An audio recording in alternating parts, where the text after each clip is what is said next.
I'd like some Trews, you'll get some Trews shortly. I want the Trews, you'll get the Trews right now. Here comes some Trews for you. Dun dun dun dun Trews. Your cat is going to kill you. Some people have already got tuberculosis from a cat that looks like this. This cat has gone missing. There's a cat loose causing illnesses. Be scared of immigrants, be scared of gays, be scared of your cat. If you see a cat that looks anything like this one, it could give you tuberculosis.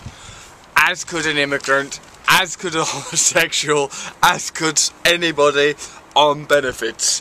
From cattle to humans, the chain of infection. First, the cow gets tuberculosis, then the badger gets tuberculosis, then the cat gets tuberculosis, then you get tuberculosis in the mail, you get tuberculosis in the mail, you get tuberculosis in the mail, you get tuberculosis.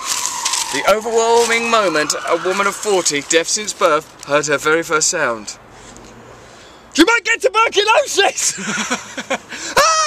What? What is tuberculosis? You might get it. Have you got a cat? Yes, he's been a great deal of comfort. He's probably given you tuberculosis. Emma tweets secrets of a makeup bag. Emma tweets secrets of a makeup bag. But the secret we're most interested in is, can we see your formerly child's vagina? Stay out of Emma Watson, previously a child, famous as a child's makeup bag. Fat is the new normal. Top doctor warns of health time bomb over generation who think that obesity is acceptable. People are too fat. Cats have got TB. Harry Potter girl's got stuff in her bag. The truth about Britain's bogus foreign students. They work illegally. They claim benefits, and one college had no teachers. Foreign students. Be bloody careful, for God's sake. If you are anywhere here, you are in a great deal of danger. If you are anywhere outside of there, don't come in here. Don't come in here. We don't want you in this bit of the spherical rock in infinite space. Tyrant Michelle rules the White House. Well, there is tyranny emanating from the White House in the form of the masquerade of contemporary democracy, but neither this lady here or the man that she's married to have any legitimate, genuine or relevant power other than to organise the furniture inside the White House, which I imagine is what you're discussing. There's Obama and a Pope. Barack Obama declared himself a great admirer of Pope Francis yesterday. He used his first meeting with the pontiff to draw attention to his battle to reduce economic inequality at home. Barack Obama's doing that now. Well, you're the president, you're ideally poised to tackle this issue. Just got to wait till I become president of something else. You're president of America. Do something. Do something from this position, or we're going to be forced to assume, or judge really, not assume, that the position of the presidency has no actual value and is just an emblem for us, the people, to sort of peer at through the foggy glass of contemporary culture, whilst the true power structure is behind it, beyond our reach. Yeah, that's true. Corrie's Rita is fictional. There is no Corrie Rita. It's a pretend thing. 7'2" thug walks free because he's too big to sleep in a prison bed. I can't bloody believe it. Do you mean if people are too tall, they don't go to prison? That's right. They just, as soon as I see them, they just let them go. So if you see anyone tall, the chances are they are a murderer. Watch out for Peter Crouch. Watch out for Kobe Bryant. All these people should probably be in jail. After the snow and hail, get ready for a sunshine weekend, as demonstrated by these horses and a dog. That is not related to snow and hail or sunshine, is it? Are women invisible at 51? Well, let's see. Can you make out two female figures here? Well, they're not then. Quiz to see how Midlands you are. What? What? Just... what do you mean a quiz to see how Midlands you are? You can work that out by looking out of your window. Is it the Midlands out there? Yes. You're in the Midlands. Is it the Midlands out the window? No. Are you from the Midlands? No. Then you're not Midlands. Doesn't require a quiz. Coronation Street lady arrested. Woman has boobs. Gay person becomes builder. You can only assume that nothing of any real value is happening, since this information is being propagated.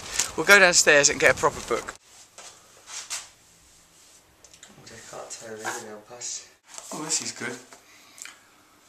The greater part of most people's thinking is involuntary, automatic and repetitive. It's no more than a kind of mental static and fulfills no real purpose. Strictly speaking, you don't think. Thinking happens to you. The statement "I think" implies volition. It implies that you have a say in the matter, that there is choice involved on your part. For most people this is not yet the case. "I think" is just as false a statement as I digest or I circulate my blood. Digestion happens, circulation happens, thinking happens.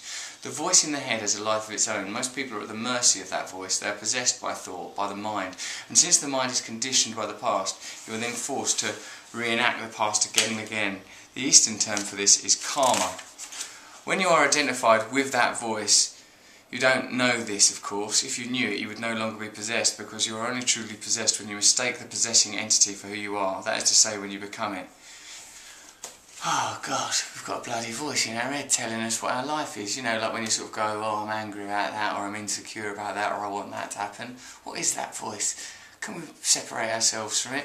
I suppose it's hard, because I think you need to be continually reminded, because it seems that voice is related to either biographical information, things that happened to you in the past, or primal impulses, desire and fear. And we have a society that inculcates and strengthens those connections. Like, you're always being frightened. When you think of what we see in the newspaper, it's either making you desire things, envious and covetous of things, or afraid of things. It's stimulating those kind of desires.